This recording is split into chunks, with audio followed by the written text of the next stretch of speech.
મારી સાથેના ચાલુ બોર્ડના 13 ડિરેક્ટરોએ ચૂંટણી લડવા માટે ફોર્મ ભરેલા હતા. ફોર્મની ચકાસણી થઈ ગઈ.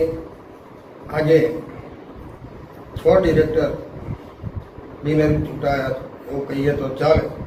સત્તાવાર ચૂંટાયેલા જાહેર કરશે 7 તારીખે ચૂંટણી અધિકારી. ત્યાં સુધીને ફોર્મ પાછું ખેંચવાનો સમય છે. બોલો કે હજુ પણ 2-3 ડિરેક્ટર બિનહરીફ થાય એવો અમારો અંદાજ છે. આ વખતની ચૂંટણી હોય કે ગયા વખતની ચૂંટણી, ગયા વખતે પણ 6 ડિરેક્ટરો બિનહરીફ થયા હતા. આ વખતે 6 બિનહરીફ થયા છે. 4 ફોર્મ પર વ્યક્તિગત નોમ છે, 4 ઝોનમાં. 2 ઝોન એવા છે કે સતીશભાઈ મકવાણા અને એમની વાઈફે ફોર્મ ભર્યું.